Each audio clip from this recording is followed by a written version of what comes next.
శ్రీమాత్రే నమః. శ్రీ గురుభ్యో నమః. స్పై టీవీ ప్రేక్షకులందరికీ కూడా నమస్కారం. వృషభ రాశి వారికి సంబంధించి జూలై నెలలో ఎలా ఉండబోతుంది అనేటువంటి విషయాలు ఇప్పుడు తెలుసుకుందాం. వృషభ రాశి వారికి సంబంధించి ఏకాదశ స్థానంలో ఉన్నటువంటి శనిగ్రహ సంచారం వలన విద్యార్థులకు, అలాగే ఉద్యోగస్తులకి, అలాగే గృహిణులకి చాలా మంచి కాలం అని చెప్పొచ్చు. ఎందుకంటే ఏకాదశ స్థానంలో, అది లాభస్థానంలో శని సంచారం అనేటువంటిది లాభదాయకంగా ఉంటుంది. ద్వితీయంలో ఉన్నటువంటి సూర్యుడు స్థిరాస్తులకు సంబంధించి ప్రభుత్వానికి ఏదైనా సరే డబ్బులు చెల్లించడం కానీ, లేకుంటే మరమ్మతులు, లేకుంటే రోడ్ ఎక్స్టెన్షన్ లో వారి ప్లేస్ కే ఇబ్బంది లేకుండా కొన్ని రోజుల పాటు వీళ్ళు పనులన్నీ కూడా పక్కకు పెట్టి ఈ యొక్క పని కోసం వెళ్లాల్సినటువంటి పరిస్థితికి రావచ్చు. అలాగే వీరి రాశిలోనే కుజుడు సంచారం చేస్తున్న కారణం చేత ఏంటంటే శారీరకమైనటువంటి దృఢత్వాన్ని కొంచెం తగ్గడము, కాస్త ఆరోగ్యం బాలేకపోవడం. ఎందుకంటే కుజ అరిష్టేతు సంప్రాప్తే కుజ పూజాంచకారయేత్ కుజ ధ్యానం ప్రవక్ష్యామి రోగపీడోపశాంతై. ఏదైనా సరే ఒక జ్వరం వల్లనో, జలుబు చేయడం వల్లనో, వాతావరణ మార్పు వల్ల, ఇన్ఫెక్షన్స్ వల్లనో ఇబ్బంది పడే అవకాశం ఎక్కువగా గోచరిస్తుంది. తృతీయంలో ఉన్నటువంటి గ్రహాలు బుధుడు గాని, గురువు గాని, శుక్రుడు గాని చాలా అద్భుతమైనటువంటి యోగాన్ని ఇచ్చిస్తాడు. ఎందుకు అంటే మూడవ స్థానం సాధారణంగా ఉన్న అన్ని రాశులకి కూడా 3, 6, 9, 11 స్థానాలు చాలా మంచి స్థానాలు. దాంట్లో ఎటువంటి సందేహం లేదు. అందున బుధుడు ఏ గ్రహాలతో కలిస్తే ఆ గ్రహంలా ప్రవర్తిస్తాడు. అందుకే ఆయన మంత్రంలో ఉంటుంది సౌమ్యం సౌమ్య గుణోపేతం తంబుదం ప్రణమామ్యహం అని. ఇక సూర్యుడు, శుక్రుడు, అలాగే గురుగ్రహాలు ఇద్దరు కూడా ఏంటంటే పూర్వాశ్రమంలో మంచి మిత్రులు. ఇప్పుడు శత్రుత్వ స్థానాల్లో ఉన్నప్పటికీ ఆ గ్రహ కలయిక కర్కాటకంలో ఉన్న కారణం చేత చాలా సానుకూలంగానే ఉంటుంది తప్ప ఇబ్బందికరంగా అయితే ఎప్పుడు ఉండదు. అలాగే చతుర్థ స్థానంలో ఉన్నటువంటి కేతుగ్రహ సంచారం ఏదైతే ఉందో, ఈ కేతుగ్రహ సంచారము 4వ స్థానంలో ఉన్న కారణం చేత ప్రభుత్వ ఉద్యోగస్తులు కానివ్వండి, అకౌంట్స్ డిపార్ట్మెంట్ లో ఉన్న వాళ్ళు కానివ్వండి, రాజకీయ నాయకుల వాళ్ళ కానివ్వండి, రైతులు కానివ్వండి, రుణాలు, రుణమాఫీలు, రుణానికి సంబంధించి డబ్బులు ఏవైనా కట్టడము, డబ్బులు తీసుకోవడం, ఈ రకమైనటువంటి ఇబ్బందులు పడే అవకాశం గోచరిస్తుంది. ఓవరాల్ గా ఈ రాశి వాళ్ళకు సంబంధించి వివాహం కానటువంటి అమ్మాయిలు, అబ్బాయిలు ఎవరన్నా ద్వితీయ వివాహం కోసం ఎదురు చూసే వాళ్ళకు కనుక చూసుకున్నట్టయితే అనుకూలమైన కాలము.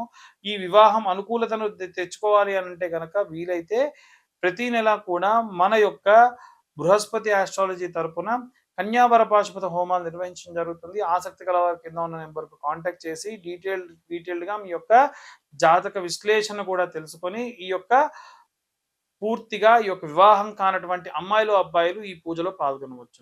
ఇక అందరూ కూడా ఎలాంటి రెమెడీస్ తీసుకోవాలి, ఎలాంటి మంత్రం చదవాలనేటువంటి విషయాలు ఇప్పుడు మనం తెలుసుకుందాం. ఇప్పటి వరకు మనం ఈ రాశి వాళ్ళకి సంబంధించి ఎలా ఉండబోతుంది, గ్రహ సంచారాల గురించి మాట్లాడుకున్నాం. వాటి యొక్క ప్రతికూల పరిస్థితులు, అనుకూల పరిస్థితుల గురించి కూడా తెలుసుకున్నాం.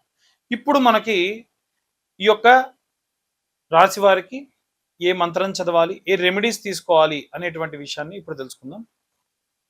ముఖ్యంగా విద్యార్థి దశలో ఉన్నటువంటి వాళ్ళు ఎవరైతే ఉంటారో విశేషంగా ఆంజనేయ స్వామికి ఆరాధన చేయండి. విద్యార్థులు, గృహిణులు, ఉద్యోగస్తులు వీళ్ళందరూ కూడా.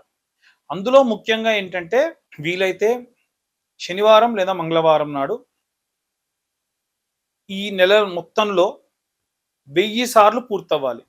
చేసినప్పుడల్లా కనీసం మనం ఒక 100 సార్లు ఇప్పుడు నేను చెప్పేది చేయాలి. ఏమిటి అని అంటే ఒక పేపర్ మీద శ్రీరామ అని రాసి ఆ పేపర్లోనే కింద మీ యొక్క కోరికను కోరుకొని, అంటే కోరికను కూడా రాసి సూది దారంతో లేకపోతే మామూలుగా పూలల్లినట్టుగా ఒక 100 సార్లు రాసినటువంటి పేపర్లని అల్లి ఒక దండలా చేసి ఆంజనేయ స్వామి మెడలో వేయండి. దాని వలన విశేషమైనటువంటి విద్య, ఉద్యోగ, గృహ సంబంధించినటువంటి అనుకూల పరిస్థితులు ఉంటాయి. ఎందుకంటే ఆంజనేయ స్వామి వారికి రామనామం పలికి ఆయన మెడలో మీరు వేసేటువంటి కోరిక ఈజీగా తీరుతుంది. అట్లని 100 కోరికలు రాయకండి. వీలైనంత వరకు ఆ 100 కూడా ఒకే రకమైన కోరిక రాయండి. కుటుంబంలో నలుగురు ఉంటే నలుగురు వారి వారి కోరికల్ని ఆ శ్రీరామ అనే దాని కింద ఎవరి కోరిక వారు రాయొచ్చు. ఇలా రాసి ఈ 108 పేపర్లని కూడా ఒక పూలు ఎలా అయితే అల్లుతారో అలా అల్లండి. వ్యాపారస్తులు ఎవరైతే ఉంటారో మీ వ్యాపార స్థలంలో అమావాస్యకి కూడా పసుపు కొమ్ములతోని దండల అల్లినటువంటి ఆ యొక్క దండని అమ్మవారి మెడలో వేయండి. జనాలు ఎవరైనా సరే మీ షాప్లోకి రాగానే అమ్మవారు కనిపించాలి. అలాగే జనాకర్షణ యంత్రము అని ఉంటుంది. లేదా నరఘోష యంత్రం అని ఉంటుంది. వ్యాపారం బాగా కొనసాగేటువంటి వాళ్ళు ఎవరన్నా ఉంటే వారు దిష్టి తగులుతుంది అనుకుంటే నరఘోష యంత్రాన్ని పెట్టుకోవాలి. ఎవరైనా సరే ఒకవేళ ఈ వ్యాపారం బాగా సాగట్లేదు అనుకుంటే గనక ఈ యొక్క జనాకర్షణ యంత్రం పెట్టుకోవాలి. ఆ యంత్రానికి సంబంధించి కింద ఉన్న నెంబర్‌కు కాంటాక్ట్ చేయండి. నేనే స్వయంగా పూజలో పెట్టి సంపాదితాద్యంలో వేసిందే మీకు పంపిస్తా. ఇక రాజకీయ నాయకులు ఎవరన్నా ఉంటే గనక ప్రతి నెల రాజశ్యామల అమ్మవారికి సంబంధించినటువంటి యాగం చేసేటువంటి క్రమంలో ఉంది. ఆ యొక్క యాగంలో పాల్గొనాలి అనుకుంటే కింద ఉన్న నెంబర్‌కు కాంటాక్ట్ చేయొచ్చు. రాజశ్యామల అమ్మవారికి అభిషేకము, అమ్మవారికి చీర వస్త్రాలు ధరింపచేసి అక్కడ అమ్మవారి దగ్గర ఆచ్ఛాదన చేసినటువంటి ఆ యొక్క ఆ చీరని అలాగే ఆ యొక్క వస్త్రములను మీరు స్వీకరించి హోమంలో పాల్గొనడం వల్ల విశేషమైనటువంటి సత్ఫలితాలు పొందవచ్చు. ఇక ఈ యొక్క రాజశ్యామల యాగంలో పాల్గొనేటువంటి వారికి ఎలాంటి లాభాలు ఉంటాయంటే ప్రమోషన్ రాని వారికి ప్రమోషన్స్ వస్తాయి. అలాగే ఉద్యోగంలో ఇంకా ఏదైనా సరే ఇంకో చోటికి బదిలీ అవ్వాలనుకున్న వాళ్ళకి బదిలీ అవుతాయి. రాజకీయ నాయకులకైతే గనక వారు అనుకున్నటువంటి రాజ్య సిద్ధి, రాజ్యలక్ష్మి యొక్క సిద్ధి కలుగుతుంది. కాబట్టి దానికోసం ఈ రాజశ్యామల యాగం అనేటువంటిది సహాయపడుతుంది. అలాగే ఎవరైతే ఈ యొక్క రైతులు ఉంటారో వాళ్ళు అంతకు మునుపు నెలలో నేను చెప్పింది మీకు చాలా సులువుగా మీరంతా మట్టికి చాలా దగ్గరగా ఉంటారు కాబట్టి జంట నాగులు ఉన్నటువంటి దేవాలయంలో అభిషేకం చేసి ఆ అభిషేకం చేసినటువంటి నీరు కానీ పాలు కానీ ఎక్కడైతే మట్టిలోకి వెళ్తాయో ఆ మట్టి అంతటిని కూడా తీసుకొని వాటిని తీసుకొని వెళ్ళి మీ యొక్క పొలాల్లో చల్లుకోవడం మంచిది. మీ పొలంలో నైరుతి భాగంలో గుమ్మడి పండు అలాగే నిమ్మకాయ పోసి పెట్టండి. పసుపు కుంకుమ వేసే పని లేదు. దీని వలన భూమికి సంబంధించి సారము చాలా అద్భుతంగా పెరుగుతుంది. ఆరోగ్యం బాలేకుండా ఉన్నటువంటి వృద్ధాప్యంలో ఉన్నటువంటి వాళ్ళు ఎవరైనా సరే ప్రతి నిత్యము కూడా సాయంత్రము కాలభైరవాష్టకాన్ని చదవడం మంచిది.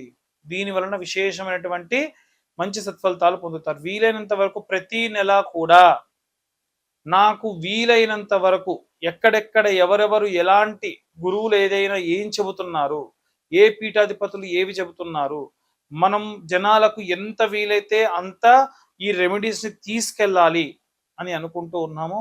అవన్నీ కూడా మీకు చెప్పడం జరుగుతూ ఉంది. కాబట్టే వీలైనంత వరకు నా ప్రయత్నం నేను చేస్తూ ఉన్నా. మనం దైవిక ప్రయత్నం మానవ ప్రయత్నం చేయాలి, తర్వాతకి భగవంతుడా అనాలి. షడ్యమం మానవ ప్రయత్నం, సప్తమం దేవచింతనం. అలాగే జాతకం కోసం చూసేటువంటి వాళ్ళు ఎవరైతే ఉంటారో 120, 150 పేజీల జాతకాన్ని పూర్తిగా డీటెయిల్డ్గా ఒక పీడిఎఫ్ రూపంలో మీకు ఇస్తాను, మీతో డీటెయిల్గా మాట్లాడతాను.